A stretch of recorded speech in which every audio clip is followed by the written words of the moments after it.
This is page 168 in the perspective of Fania. Marching. Finally, after weeks of waiting, one morning after Appel, we marched off as the orchestra played. Left, right, left, right. Eyes front, line straight. Left, right, left, right. Past the guards and their dogs, past the SS officers. Left, right, left, right. Through the gates, far from the strains of the orchestra, left, right, left, right. Out of the shadow of the chimneys, beyond the stench of smoke. Left, right, left, right. Feet ached, feet swelled. Left, right, left, right. Keeping in step, doing what I was told. But looking toward the horizon to see what it was she saw. Enormous, red brick, windowless, but for skylights, surrounded, like everything else, by a tall barbed wire fence. Inside, air thickened by thrumming machines, no windows, hundreds of workers, stifling noises, pulsed off the walls, pushed against my body, pressed me until I barely existed at all. Yellow dust lingered in the air, coated every surface. Sweat-soaked men in blue-gray uniforms worked the pressin. Monstrous machines with heavy pistons that rose and lowered every 3 minutes, spitting out yellow dust. The Weichel Union Metalwork did not make buttons, bowls, or bicycles. We made armaments, weapons, bullets, shells, grenades. I'd volunteered thinking I'd be safe. Now I worked making weapons to fight those who tried to free us. But we are no better than the Sonderkommandos. We are monsters, I said, doing dirty work for the Germans. No, Zlatka was firm. We are surviving. Control section. The work was easy. Child's play. Empty shells from the pressin, warm and coated in yellow dust. Needed to be measured. Precise. Monotonous. Continual. Mindless. My mind numbed from boredom. My body ached from repetition. There were consequences for mistakes. Sabotage would bring a beating, if you were lucky. The work was easy.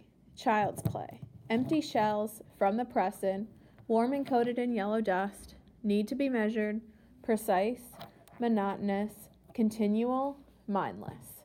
My body moved like a marionette. The edges of my heart unfolded.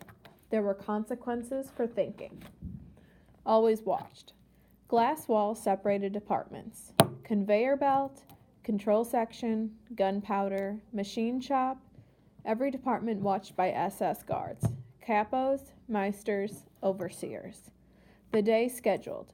Break in the morning to use the toilet, break at noon to eat lunch, break in the afternoon to use the toilet.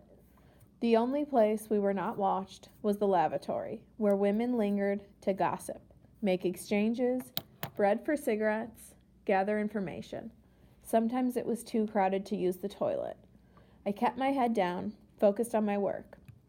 Tried not to think of the soldiers who would be killed with the bullets I was making. Comrades.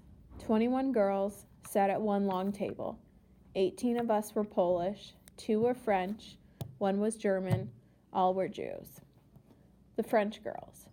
For most of us, Yiddish was our mother tongue, the blend of Hebrew and German, rolled in our mouths like sweets on Rosh Hashanah. I could understand most of the Germans, enough to do as I was told, but some spoke dialects too rough upon my ears. I also spoke Polish and a little Russian, since Mama and Papa had spoken it in the house when I was young. Zlatka also spoke Yiddish, Polish, and Russian, much better than I, and understood German. We could talk with almost everyone in the camp, except the French girls. Eva, Helen, only spoke French.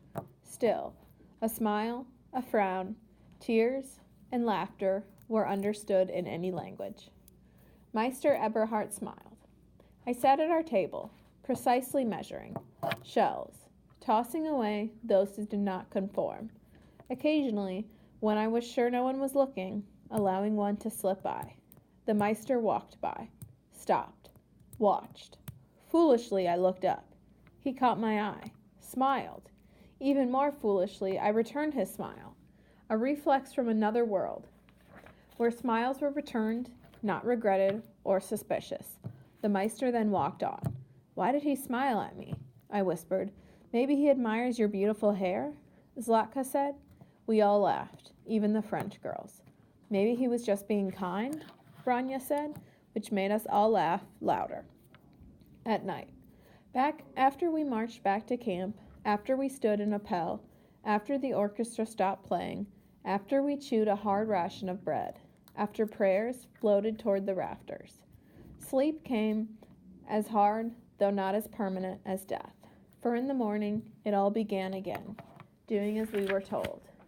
Mornings. The day began before the sun was up. Alle raz, everyone out. Mach schnell, make it quick. I stumbled from our bunk, hastily gathered my belongings, bowl, spoon, scrap of soap, comb. Zlatka slipped her pretty purple blouse beneath her uniform. A stampede for the washroom. Bodies pushed and shoved. Halt, ordered the Blakova, particularly nasty. No more in the washroom. But we need to wash, a stupid girl said. The Blakova's fists were fierce and frightening, heavy and hateful. Zlatka, Branya, Guta, Giza, and I returned to the block, took turns squatting over the bucket. Playing cards.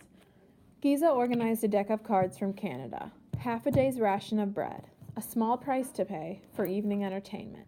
We played rummy, 4 at a time, taking turns, while one watched for the Blakova, lying on our bunk, laughing, pretending we were somewhere else. A blatant lie. I woke one morning, my back prickled with sweat, despite the frost from my mouth when I breathed. Branya, Guta, and Giza climbed from the koji. I followed, but Zlatka remained, her pale cheeks flushed red, her smooth forehead beaded with sweat. Unsteady on her feet, I helped Zlatka stand in line for her morning ration.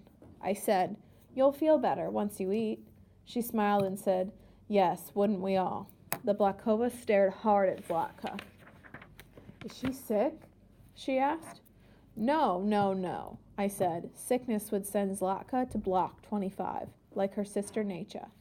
No, I said, convincing myself, more than the Blakoma. It's just, it's her time of the month. It was absurd. None of us had bled in months, in a year, but it was all that came to mind. I looked the Blakova right in the eye without flinching and lied. It was absurd, so absurd. She believed me. Who would tell such a blatant lie? I gave Zlatka my morning ration, left her with Branya, Guta, and Giza, ran to find Mala Zimitbaum. If Mala could get aspirin, even just a few, Zlatka's fever would pass. Marching to the factory, sweat dripped down my back. Despite the cold, my heart climbed, with every step, up my throat. If Zlatka stumbled, fell behind, collapsed, they would take her away. We marched around her, Branya, Guta, Giza. And I, trying to keep her hidden, trying to keep her moving, Zlatka marched, her face burning with fever as if her spine were made of steel. At work, at the table, all the girls worked harder to do Zlatka's portion. She rested when no one was looking, looked busy when the capo came by. That night, in the block, a packet from Mala, 4 small aspirin, a gift, a miracle, a life. In 2 days, Zlatka's fever broke. Zlatka never did.